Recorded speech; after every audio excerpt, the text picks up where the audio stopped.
आज हम लोग पहले बात करेंगे बेटे टाइप्स ऑफ डिबेंचर्स को लेकर।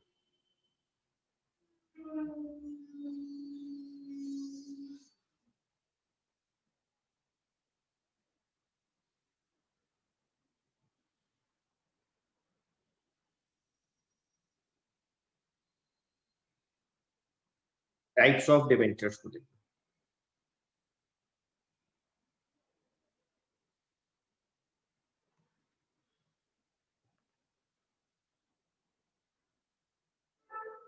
बेटे फर्स्ट पॉइंट ऑफ व्यू है सिक्योरिटी को लेकर।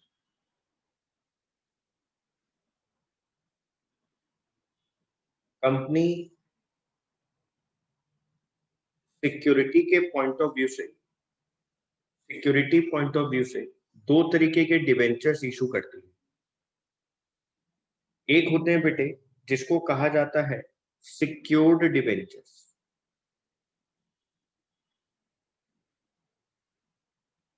सिक्योर्ड डिबेंचर्स सिक्योर्ड डिबेंचर्स का क्या मतलब? ये डिबेंचर होल्डर है, इसके पास एक कागज का टुकड़ा है,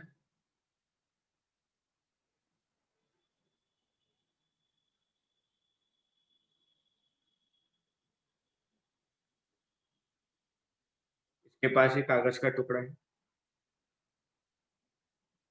इसमें ये सब कुछ लिखा है।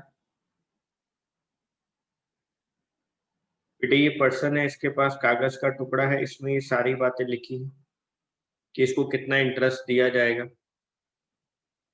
इसको कितना इंटरेस्ट दिया जाएगा, इसके पैसे कब वापस किए जाएंगे, सारी बातें यहाँ लिखी हैं।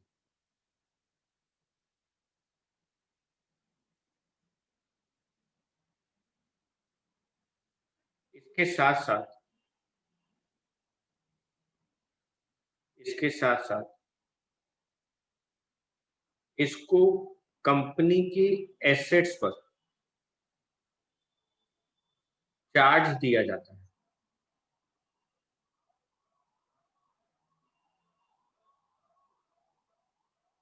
कंपनी की एसेट्स पर चार्ज दिया जाता है, यानी कुछ ना कुछ एसेट्स को यहाँ गिरवी रखवा दिया जाता है। Furniture, plant and machinery.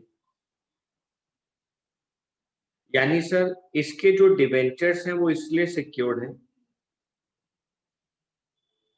कि इसको इस कागज के टुकड़े के साथ, इस डिबेंचर के साथ एसेट्स का चार्ज भी दे दिया जाता है। इसको एसेट्स पे चार्ज भी दे दिया जाता है।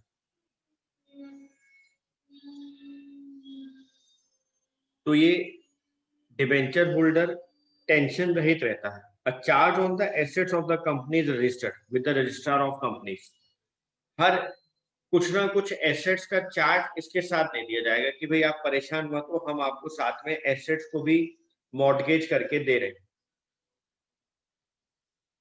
सर दूसरा होता है अनसिक्योर्ड डिबेंचर्स।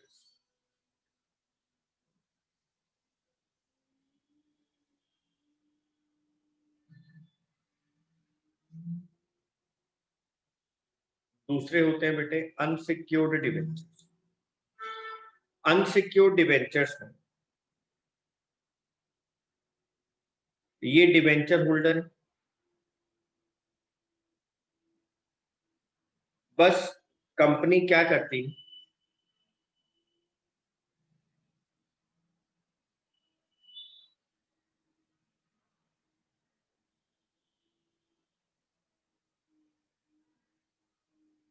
कंपनी सिर्फ ये कागज का टुकड़ा देती है।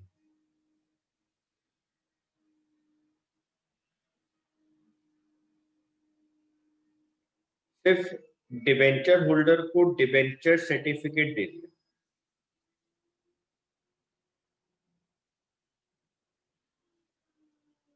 या इसको मैं फुल तरीके से बात करूं, बिल्कुल टेक्निकली बात करूं, डिबेंचर ट्रस्ट डीड होती है बेटे। डिबेंचर ट्रस्ट डीड जो कंपनी और डिबेंचर होल्डर्स के बीच में बनाई जाती है, ये वो है कागज का टुकड़ा। पूरा नाम लिख दो, डिबेंचर ट्रस्ट डीड।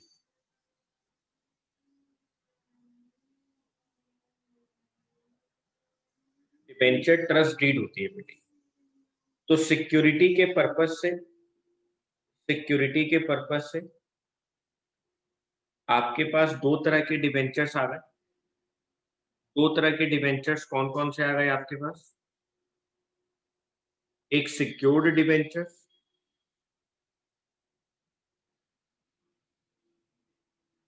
और एक बेटे अनसिक्योर्ड डिबेंचर्स।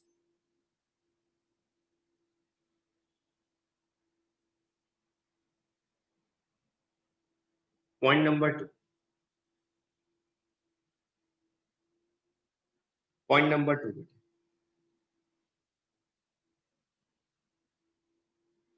रिडम्पशन के पॉइंट ऑफ व्यू से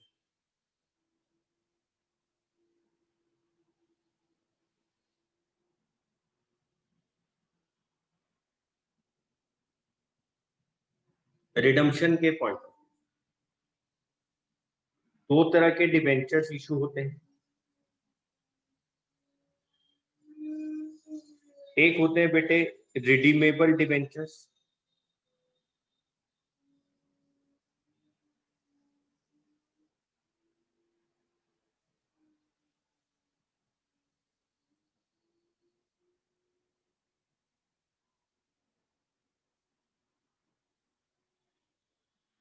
रिडीमेबल डिबेंचर्स का मतलब होता है कि कंपनी डिबेंचर होल्डर्स को डिबेंचर देते वक्त ये बता देगी कि आफ्टर 5 years, आफ्टर 8 years या आफ्टर 10 years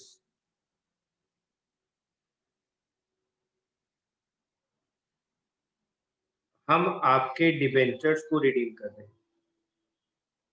रिडीमेबल पहले बता दें कि हम आपके डिबेंचर्स कब रिडीम, पहले आपको बता दिया जाएगा, आपको पहले ही बता दिया जाएगा।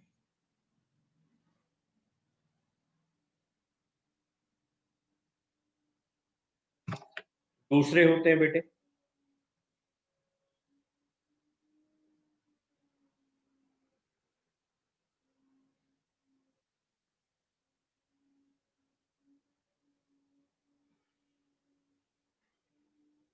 Irredeemable debentures.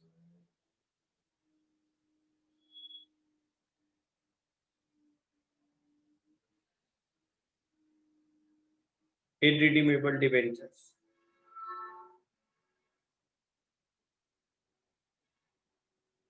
बेटे प्रैक्टिकली ना ये पॉसिबल नहीं होता है। प्रैक्टिकल लाइफ में ऐसे डिबेंचर्स होते नहीं है, बुक्स में लिख दिए हैं तो हम आपको पढ़ाते भी जा रहे हैं। मतलब हम ये कभी नहीं बोल सकते कि आप किसी से लोन ले लो और उसको वापस ही ना करो। आप उसको वापस ही तब करो जब कंपनी लिक्विडेट हो रही है, लाइफ टाइम के लिए पैसा आपको वापस ही ना करना पड़े।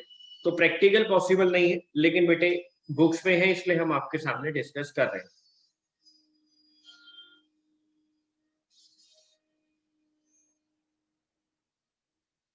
Debentures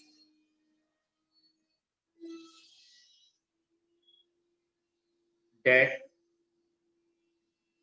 are not repayable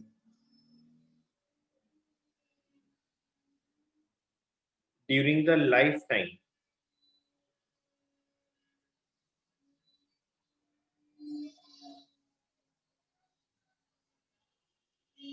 of the company and hence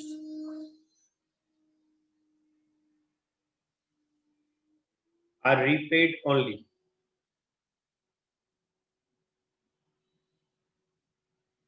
when the company is liquidated।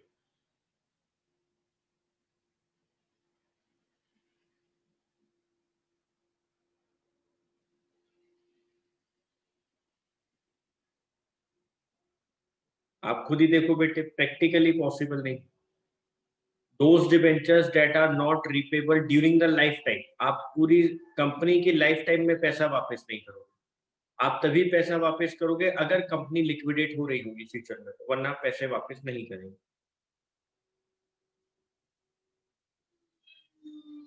Irredeemable debenture.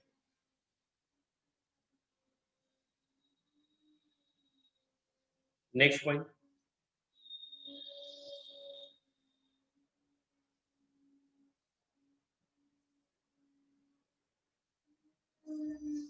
Registration point of view.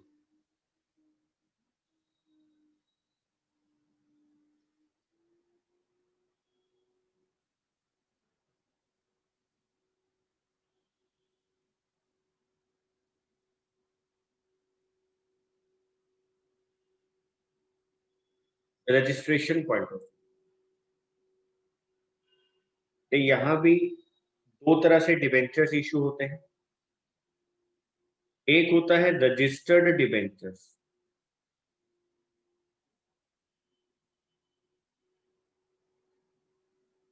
और एक होते हैं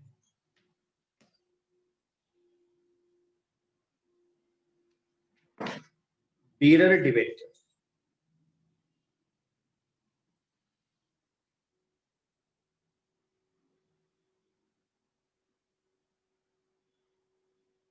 बीरर डिबेंचर, दोनों में क्या फर्क होता है, ध्यान से सुनना होगा। कंपनी ने कागज का टुकड़ा दिया, ये कागज का टुकड़ा दिया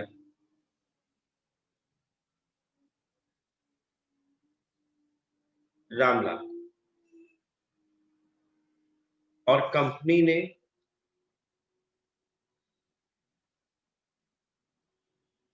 अपनी बुक्स ऑफ अकाउंट्स में, कंपनी के रिकॉर्ड्स में,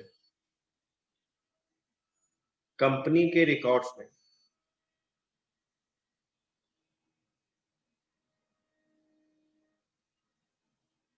रामलाल को रजिस्टर्ड कर दिया।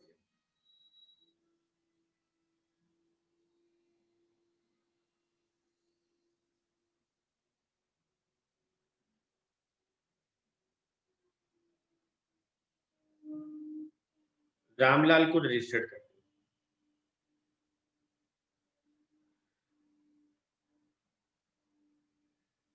कंपनी ने रामलाल को रजिस्टर्ड कर दिया। अब बेटे कंपनी सिर्फ और सिर्फ रामलाल को ढूंढेगी। अब कंपनी सिर्फ और सिर्फ रामलाल को ढूंढेगी। इंटरेस्ट देने के लिए रामलाल चाहिए, प्रिंसिपल अमाउंट वापस करने के लिए रामलाल चाहिए, यानी सिर्फ रामलाल को ही इंटरेस्ट और प्रिंसिपल अमाउंट वापस किया जाएगा, इसके अलावा किसी को नहीं। यानी रामलाल कंपनी के रिकॉर्ड्स में रजिस्टर्ड हो चुका है। अब बेटे कंपनी सिर्फ रामलाल को ढूंढेगी हर बार, इंटरेस्ट देने के लिए भी और प्रिंसिपल अमाउंट अगर वापस करना होगा कभी तो उसके लिए।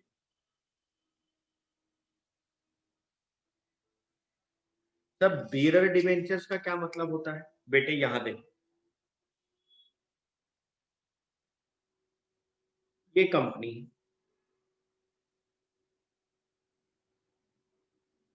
कंपनी ने ये कागज का टुकड़ा दिया रामलाल,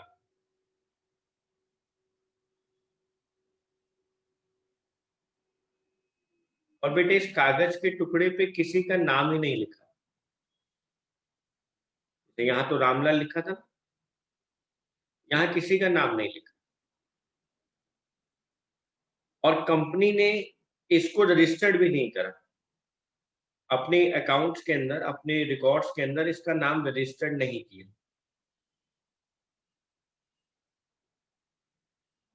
अब तो जब इंटरेस्ट पेबल डेट आएगी, इंटरेस्ट पे करने की डेट आएगी,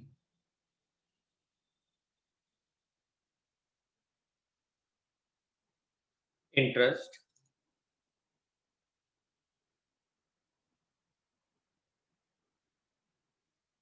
पे करने का समय आएगा,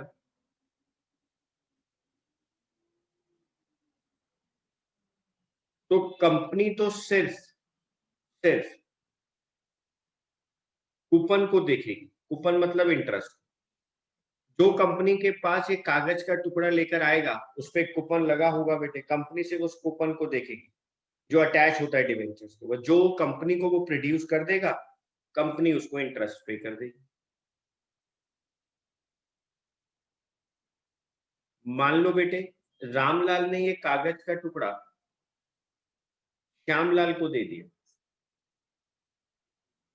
श्यामलाल को दे दिया बेटे, उसने कागज का टुकड़ा श्यामलाल को ट्रांसफर कर दिया। तो श्यामलाल जब कंपनी के पास जाएगा तो कंपनी रामलाल को नहीं पूछेगी बेटे, वो तो सिर्फ कहेगी मुझे ये बताओ वो कागज के टुकड़े पे जो कूपन है वो तुम्हारे हाथ में है कि नहीं है। वो कहेगा साहब ये देखिए मेरे हाथ में है ये कागज का टुकड़ा और उसमें लगा है ये कूपन, मतलब इंटरेस्ट रेट। कंपनी सिर्फ उसको देखेगी और बेटे श्यामलाल को इंटरेस्ट दे दे। सर अगर श्यामलाल भी आगे किसी और को दे दे बेटे तो कोई फर्क नहीं पड़ता, वो आगे कितने भी लोगों को दे दे, जो कंपनी के पास वो कागज का टुकड़ा ले जाएगा और वो बेरर डिवेंचर्स होंगे, वो रजिस्टर्ड डिवेंचर्स नहीं होंगे, उस पर किसी का नाम नहीं लिखा होगा, तो कंपनी जिसके हाथ में वो कागज का टुकड़ा होगा कंपनी उसको इंटरेस्ट पे करेगी। ओके सर, बस यहां तो ये रामलाल अगर श्यामलाल को इस कागज के टुकड़े की डिलीवरी कर देगा तो वो श्यामलाल का होगा। Interest is paid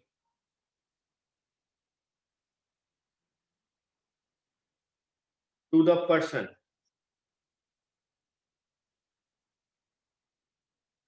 who produces coupons attached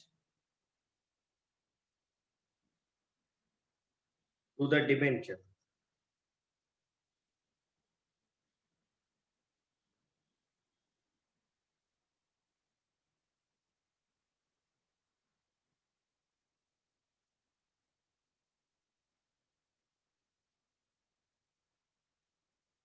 okay sir,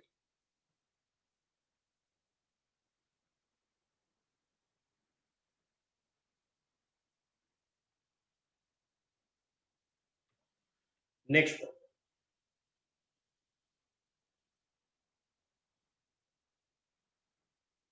from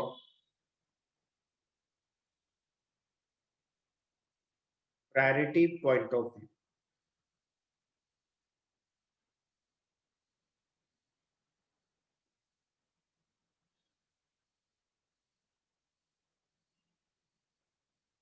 from priority point of view,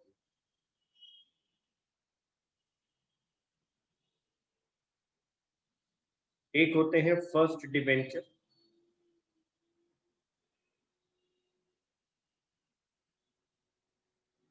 और एक होते हैं सेकंड डिबेंचर। दोनों में कितना सा फर्क है बस, अगर कंपनी जब पैसा वापस करती है ना तो पहले फर्स्ट डिबेंचर्स को प्रायोरिटी दे दी जाती है। अदर डिबेंचर्स से पहले फर्स्ट डिबेंचर्स को प्रायोरिटी दे दी जाती है। The debentures which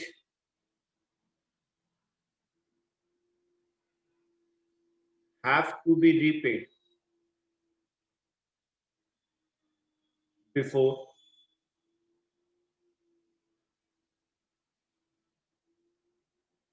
the other debentures are known as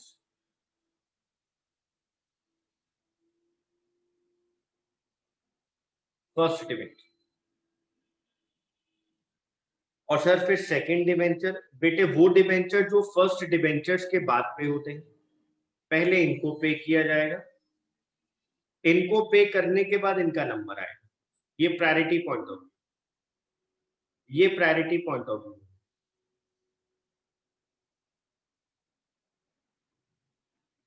okay,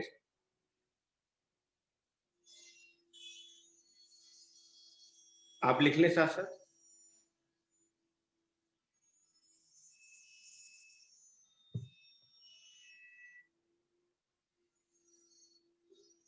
the debentures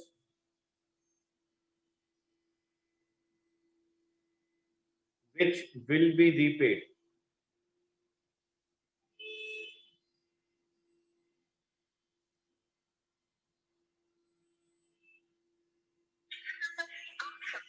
after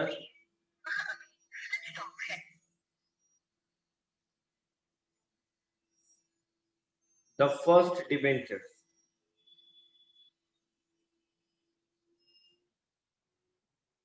are redeemed.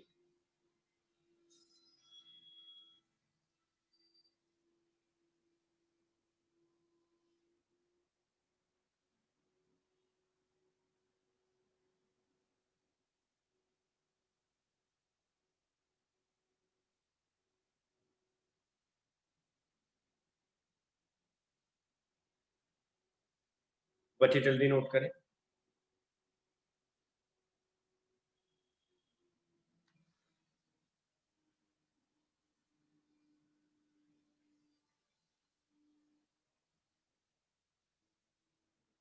Point number 5,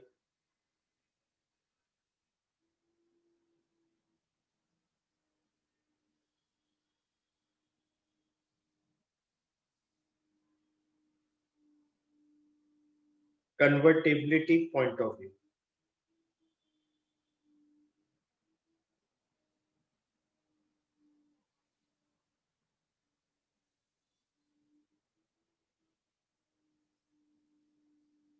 Convertibility point of view.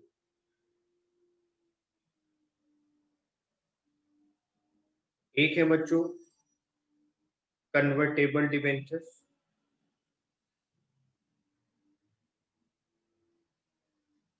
और एक है बच्चों, हेलो,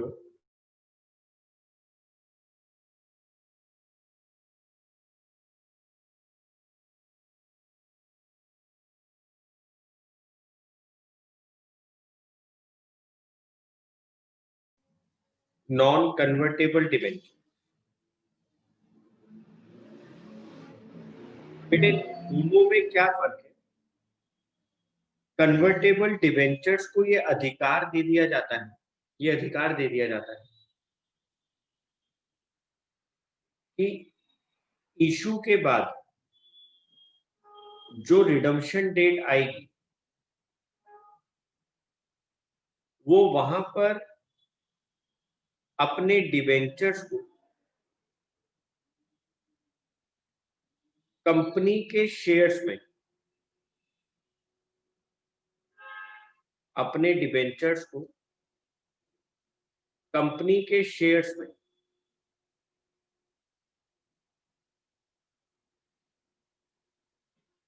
कन्वर्ट कर सकते हैं। वो अपने डिबेंचर्स को कंपनी के शेयर्स में कन्वर्ट कर सकते हैं, लेकिन बेटे नॉन कन्वर्टेबल डिबेंचर्स को ये अधिकार नहीं दिया जाता है। वो अपने डिबेंचर्स को कन्वर्ट नहीं कर सकते। वो शेयर्स में अगर कन्वर्ट करना चाहे तो बेटे नहीं कर सकते।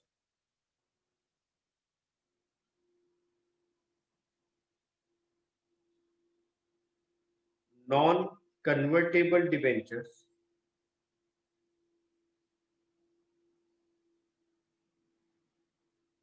are the debentures that are not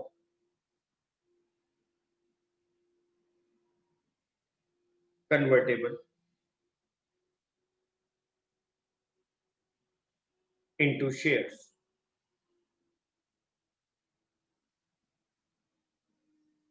That are not convertible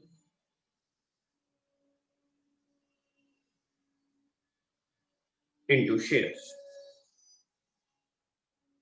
Or convertible debentures are the debentures that are convertible into shares.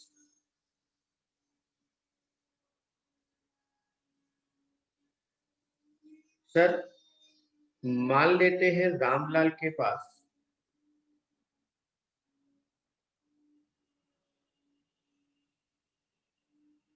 1,00,000 रुपए के डिबेंचर्स है, वो 60,000 को शेयर्स में कन्वर्ट कर रहा है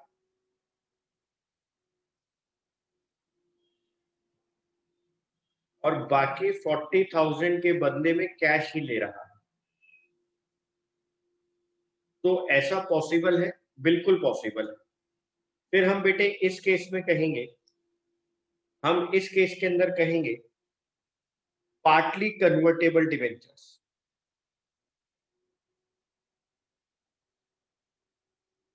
हम इसको बोलेंगे पार्टली कन्वर्टेबल डिबेंचर्स। ये अधिकार कंपनी ही देती है बेटे, ये रामलाल के कहने से नहीं होगा, ये कंपनी ही अधिकार देती है। मतलब कंपनी ही रामलाल को कहेगी कि हम 60% कन्वर्ट कर देंगे और बाकी का 40% कन्वर्ट नहीं करेंगे। तो इसको कहा जाता है पार्टली कन्वर्टेबल डिबेंचर्स। और सर अगर कंपनी सारे डिबेंचर्स को कन्वर्ट करने का अधिकार दे दे तो बेटे उसको कहा जाता है फुल्ली कन्वर्टेबल डिबेंचर्स। उसको कहा जाता है fully convertible debenture. Okay sir.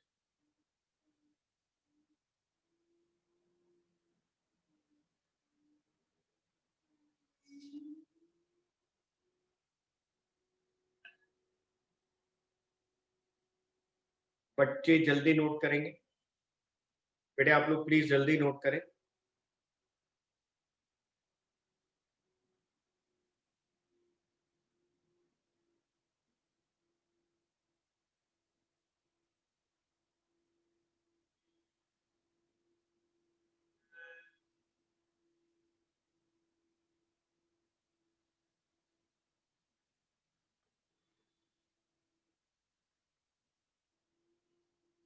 बेटे कंपनी और डिबेंचर होल्डर के बीच में जो भी रिटर्न एग्रीमेंट होता है,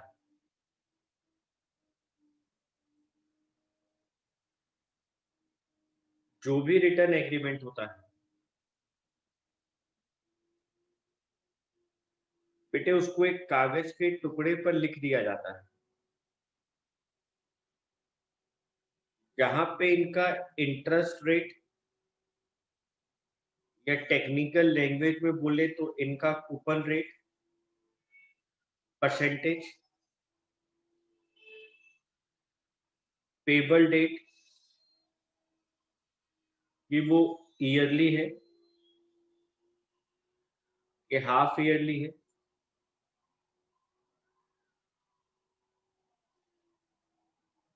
रिडम्पशन डेट, ये सारी बातें यहां लिख दी जाती हैं। टेक्निकली हम लोग इस रिटर्न एग्रीमेंट को डिबेंचर्स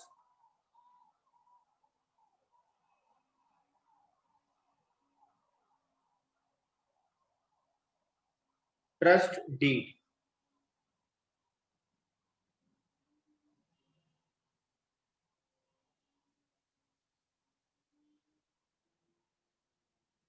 हम इसको डिबेंचर्स ट्रस्ट डीड कहते हैं।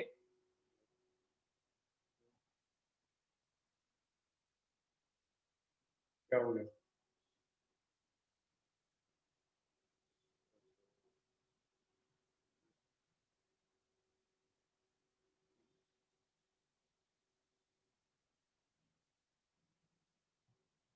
Company issuing debentures to public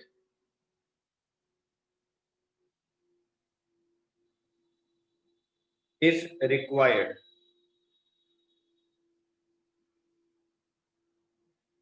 to appoint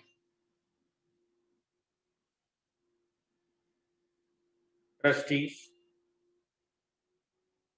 and execute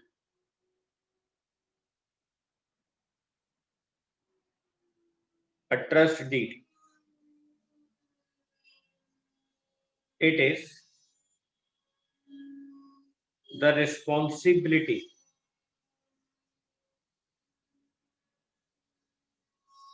of the trustees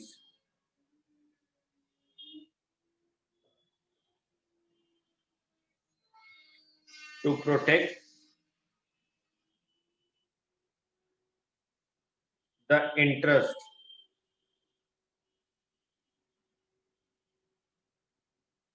of debenture holders through the power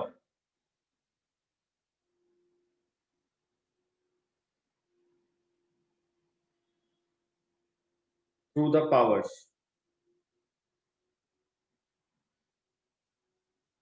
granted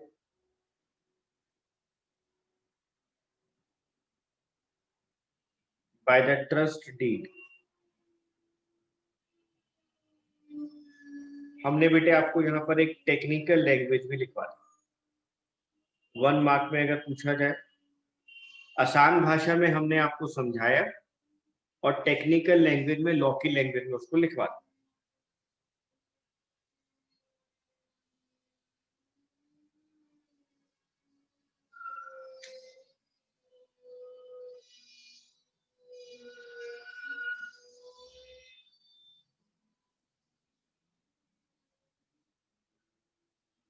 next heading डालें आप लोग,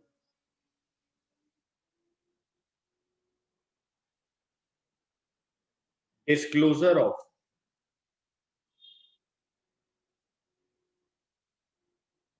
debentures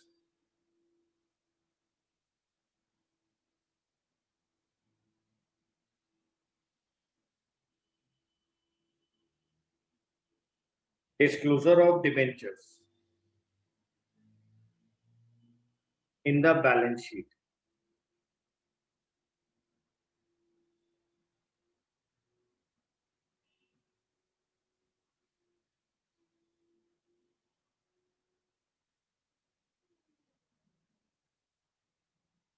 Disclosure of debentures in balance sheet.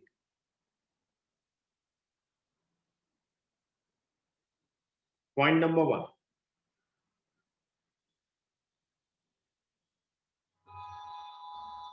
Non-current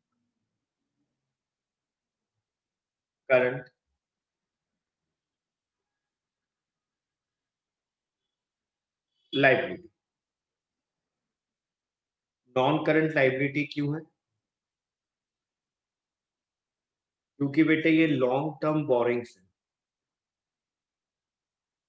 long term borrowings. Sir, non current liability में show करेंगे हम लोग debentures को long term borrowings मानकर, अगर अगर अगर ये लंबी अवधि के लिए इशू किए जाए। मतलब when debentures are issued,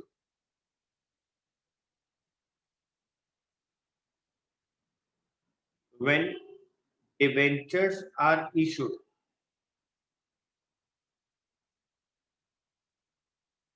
for more than 12 months period,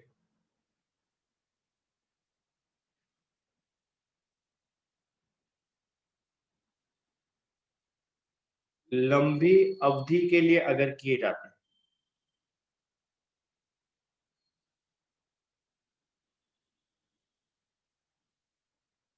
अगर आप डिवेंचर्स को 12 महीने से ज्यादा टाइम पीरियड के लिए इशू करते हैं तो वो हमारे लिए लॉन्ग टर्म बोरिंग्स होती हैं और हमें उसको शो करना पड़ता है नॉन करंट लाइबिलिटीज में। आपने लोन लिया है, non current liabilities.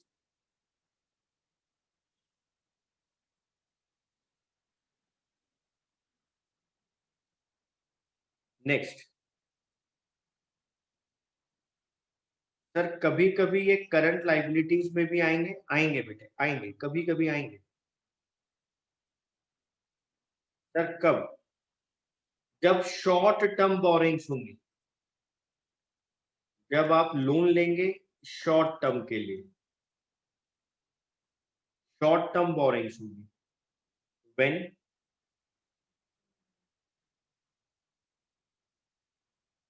debentures are issued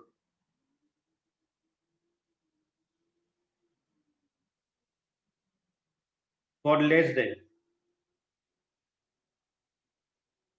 12 months. Okay.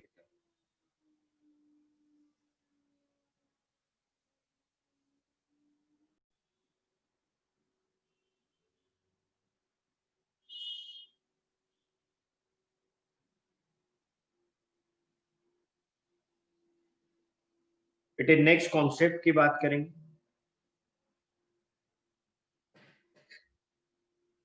Topic number 1 लिखे आप। अब हम अकाउंटिंग ट्रीटमेंट पर आ गए हैं बेटे। Topic number 1,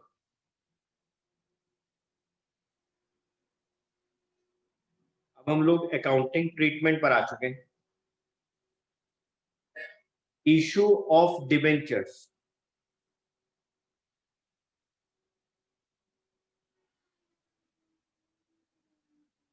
for cash. Issue of debentures for cash. बेटे 10 रुपए का डिबेंचर है, आप 10 पर ही इशू कर रहे हैं।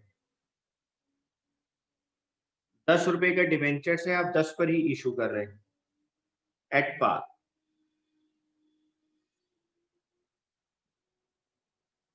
आगे लिखो, सेम एज शेयर्स।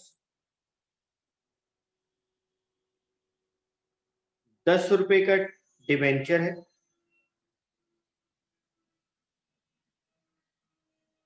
आप 12 में री इशू कर रहे हैं।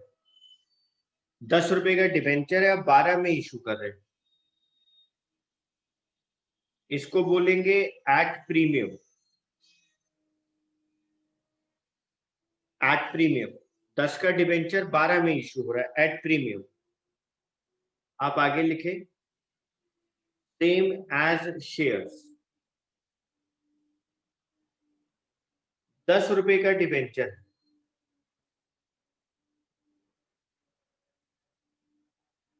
आप 3 रुपए कम करके इशू कर रहे हैं। आप 7 रुपए में इशू कर रहे हैं। आपने 3 रुपए कम कर दिए। आपने 3 रुपए कम कर दिए, आप 7 रुपीज में रीइशू कर रहे हैं एट डिस्काउंट। ये वहां नहीं था बेटा, क्योंकि शेयर्स डिस्काउंट पे इशू नहीं होते। नॉट इन शेयर्स, ये क्वेश्चन आपके पास वहां नहीं था, क्योंकि डिबेंचर्स तो डिस्काउंट पे इशू होते हैं, लेकिन शेयर्स कभी डिस्काउंट पे इशू नहीं होते। Okay sir.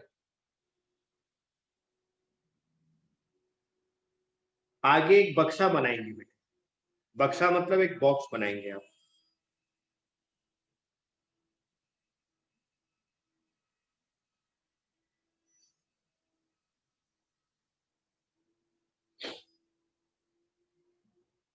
यहां पे आप सितारे बना लें।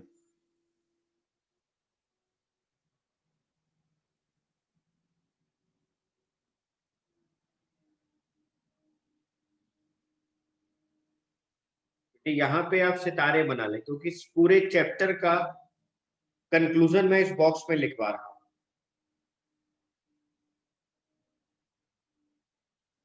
Replace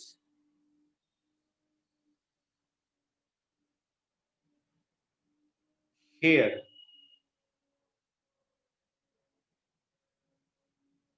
by the word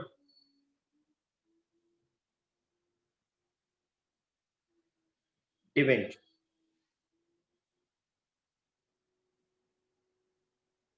Replace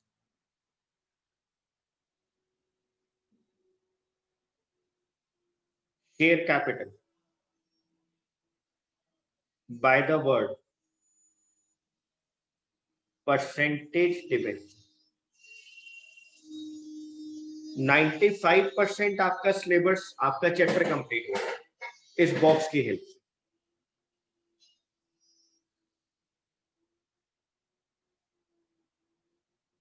आप इस चैप्टर में जर्नल एंट्रीज में आने वाला जो शेयर वर्ड था, शेयर, उसको डिबेंचर से रिप्लेस कर दें, और शेयर कैपिटल वाले वर्ड को परसेंटेज डिबेंचर से रिप्लेस करना है। आपका चैप्टर 95% कंप्लीट हो गया बच्चों। अगर मैं आपके ऊपर ज्यादा होमवर्क ना देने का रहम करूं तो ये हो सकता है कि क्वेश्चंस मैं करवा दूं, वरना मैं आज आपको कह सकता हूं कि चैप्टर आप खुद कर, क्योंकि वहां पे सिर्फ एंट्रीज के अंदर 2 वर्ड की रिप्लेसमेंट है और कुछ है नहीं।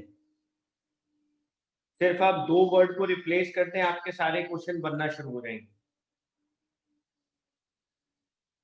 लेकिन हमारे बच्चे कह रहे हैं सर आप इतना अन्याय नहीं कर सकते हमारे साथ। नहीं बेटे, मैं अन्याय नहीं करूंगा, मैं आपको क्वेश्चंस करके दिखाऊंगा सारे।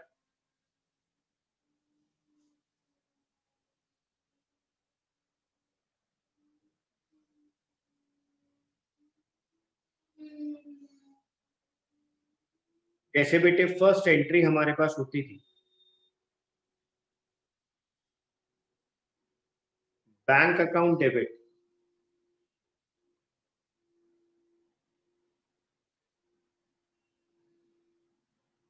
To share application account.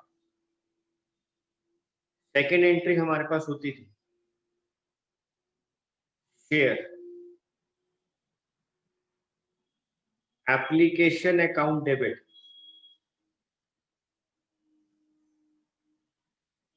To share capital account. अब हमें क्या कर देना, हमें ये जो वर्ड है शेयर एप्लीकेशन, ये जो वर्ड है शेयर, इसको भूल जाना है।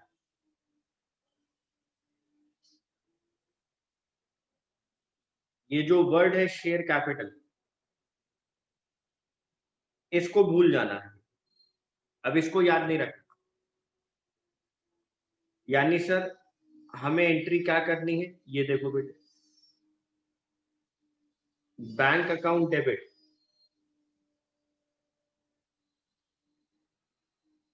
To debenture application account.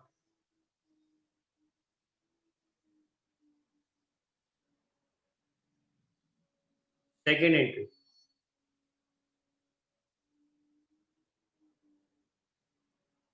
Debenture application account debit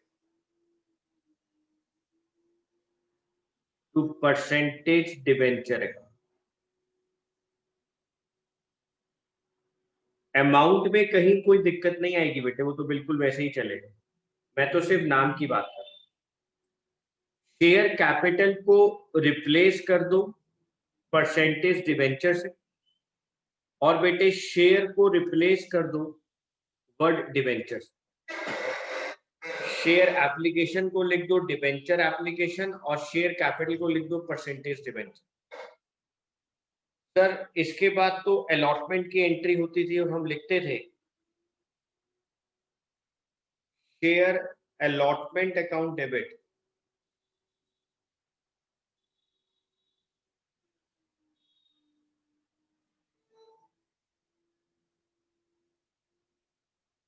to share capital account, और फिर हम लिखते थे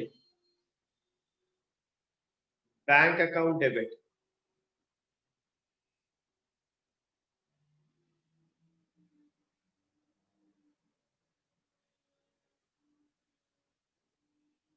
टू शेयर अलॉटमेंट।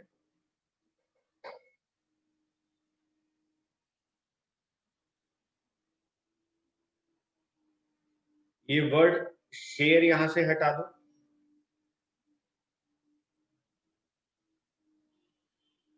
ये वर्ड शेयर कैपिटल यहां से हटा दो,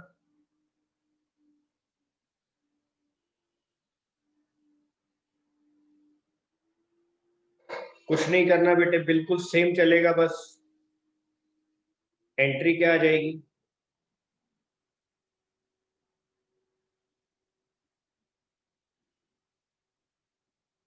debenture allotment account debit to percentage debenture account.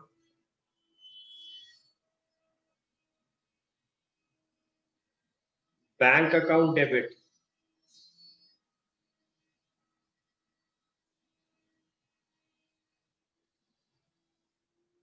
Debenture allotment.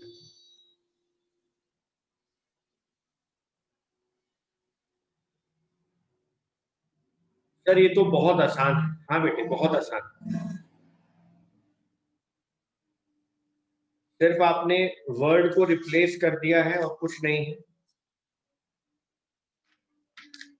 आखिरी का 5% जो चैप्टर है, 5% जो कहीं ना कहीं रिडम्पशन के साथ मैच होता था, सिर्फ उसको छोड़ दें अगर, तो 95% चैप्टर आपका कंप्लीट। आप चाहे तो इसको 1 घंटे में 2 घंटे में बैठ जाए तो आप कंप्लीट कर सकते हैं, सिर्फ 5% मेरी जिम्मेदारी पे अगर छोड़ दी।